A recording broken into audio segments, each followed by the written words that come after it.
नमस्कार दोस्तों, कहानी का शीर्षक है बाप ने बेटी की बारात को किया वापिस।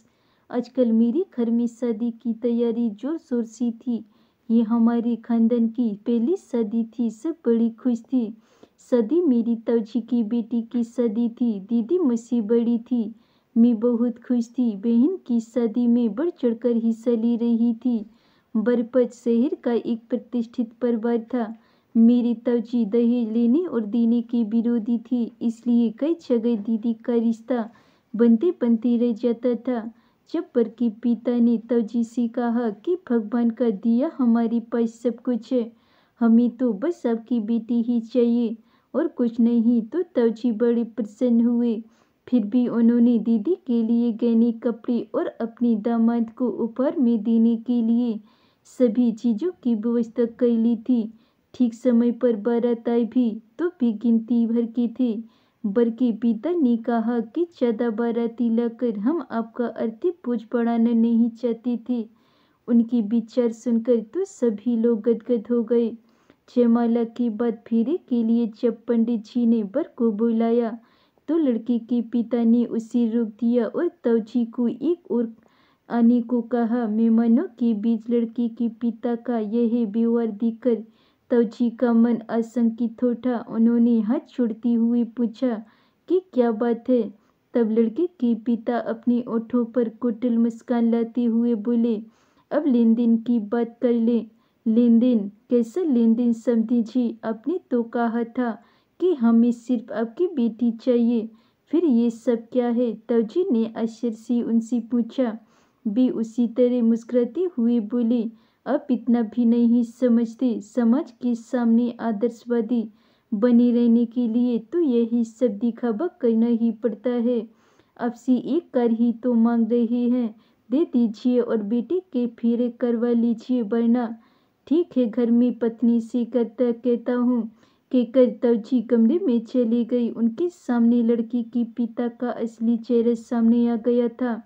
उन्होंने सोचा, अभी तो बाप का एक चेहरा सामने आया है, इन बाप बेटों ने न जाने और कितने चेहरे छुपाए रखे होंगे। इधर ताई जी अपने जेवरों की पोटली देते हुए बोली कि ले जाकर उनके मुंह पर मार दीजिए और बेटी की फेरे करवा दीजिए। ताऊ जी बोली, नहीं, महज प्रतिष्ठा के लिए मैं अपनी बेटी की बलि नहीं चढ़ाऊंगा। कहकर वे बाहर गए और समधी जी साहब को बोले कि आप बारात वापस ले जाएं। बड़े नुकसान से छोटा नुकसान अच्छा है। सुनकर समधी जी महाशय तिलमिला गए और देख लूंगा कि धमकी देकर वापस चली गई। अगले दिन जब टेलीफोन पर पूरी घटना टेलीकास्ट हुई तो हम सब चकित रह गए। हुआ यह था कि भाई का एक पत्रकार मित्र भी शादी में आया हुआ था। न्यूज की तलाश में कैमरा और टेप रिकॉर्ड हमेशा उसके पास रहता था। ताऊजी और समधी जी की पूरी बातें उसने रिकॉर्ड कर ली थी।